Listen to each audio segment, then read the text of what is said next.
আহত বঙ্গুত্ব বরণকারীদের চিকিৎসা ও পুনর্বাসন নিশ্চিতের দাবিতে প্ল্যাটফর্ম ফর জুলাই জাস্টিসের পক্ষ থেকে প্রতীকী গণস্বাক্ষর।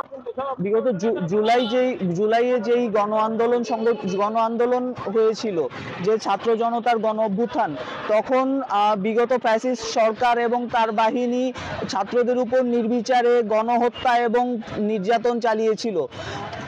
আমরা জানি 2000-এর বেশি মানুষ সেই নির্যাতনে নিহত হয়, শহীদ হয়েছেন, এবং অসংখ্য মানুষ এখনো আহত অবস্থায় এবং অনেকে পঙ্গুত্ব বরণ করেছেন স্থায়ীভাবে।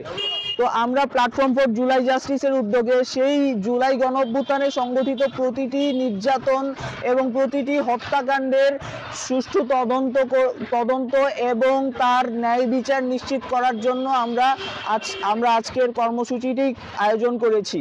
এখানে আমরা একটি প্রতীকী গণস্বাক্ষর নিচ্ছি, যেখানে সবাই তার ন্যায় বিচারের দাবিতে তাদের অবস্থান জানাতে পারবে।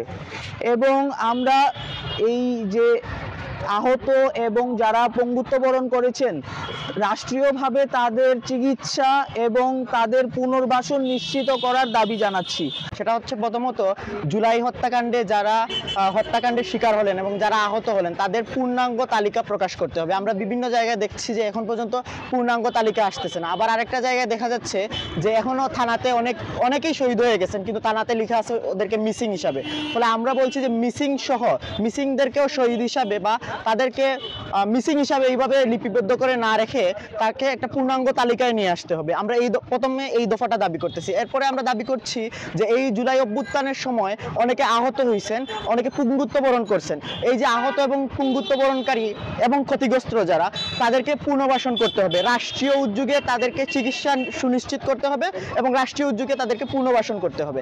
আর তৃতীয়ত আমরা বলছি যে স্বাধীনতা পরবর্তী সময়ে বিভিন্ন ক্যাম্পাসে যত ছাত্র হত্যাকাণ্ড হয়ে গেল, আমরা বলছি যে সেটার জন্য আলাদা তদন্ত কমিশন করে সেই ছাত্র হত্যাকাণ্ডের বিচারগুলো করতে হবে। চতুর্থত আমরা বলছি যে প্রত্যেকটা জায়গায় জুলাই অভ্যুত্থানে যারা শহীদ হলেন তাদের শহীদদেরকে স্মরণ করে স্মৃতিফলক তৈরি করতে হবে বাংলাদেশের প্রতিটা জায়গায়। আর পঞ্চম আমরা দাবি করছি যে এই সময়ে জুলাই অভ্যুত্থানের একটা স্পিরিট ছিল, একটা চেতনা ছিল। সেই চেতনাগুলোর মধ্যে ছিল মানুষের বাক স্বাধীনতা, বিচার বহির্ভূত হত্যাকাণ্ড বন্ধ করা এবং মত প্রকাশের স্বাধীনতা। এই দাবিগুলো, এই জিনিসগুলো সুনিশ্চিত করা এবং রাষ্ট্রের মধ্যে যতটা কালাকানুন আছে, যে কালাকানুন দিয়ে সংবাদ মাধ্যম থেকে শুরু করে লেখক, বুদ্ধিজীবী, কার্টুনিস্টদেরকে দীর্ঘ 15 বছর ফ্যাসিবাদী শাসন তাদের মত প্রকাশের স্বাধীনতা, লেখার স্বাধীনতা, বলার স্বাধীনতাকে কেড়ে নিয়েছিল, সমস্ত কালাকানুন সেটাকে বাতিল করতে হবে। আমরা এই 5টা দফাতে প্ল্যাটফর্ম ফর জুলাই জাস্টিসের উদ্যোগে বিভিন্ন প্রোগ্রাম করতেছি। আপনারা জানেন এর আগে আমরা মশাল মিছিল করেছি। এই মুহূর্তে আমাদের বিভিন্ন জায়গায় প্রতীকী গণস্বাক্ষর কর্মসূচি এবং আগামী দিনে আমাদের এই আন্দোলন যতক্ষণ পর্যন্ত বিচার হচ্ছে না ততক্ষণ পর্যন্ত আমাদের এই কার্যক্রমগুলো চলবে।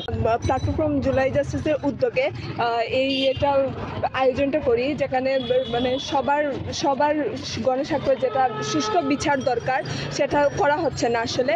তো সেটার দাবিতে আমরা এই আয়োজনটা করে থাকি। এর আগেও আমাদের এই প্ল্যাটফর্ম জুলাই জাস্টিসের উদ্যোগে একটা মশাল মিছিল হয় একই দাবিতে। তো আমরা পরবর্তীতে সেই ইয়েটা ধরে রাখার জন্য গণপ্রতিস্বাক্ষরের একটা আয়োজনটা করি। তো এটাই আমাদের এই 5 দফা দাবি, যেটা সরকারের কাছে আমরা করছি যে এটা পূরণ করার জন্য এবং সুষ্ঠু বিচার করার জন্য। যারা আহত হয়েছে বা যারা পঙ্গুত্ব যারা আছেন তাদেরকে তাদের দিকটা কেউ দেখছে না। এখন সবাই রাজনৈতিক দিক নিয়ে পড়েছে। তো তাদের যে অবস্থা, তাদেরকে একটা ভালো জীবনে একটা প্রত্যাশা রয়েছে, ওই দিকটা দেখার জন্য আমরা এই আয়োজনটা করে থাকি আসলে।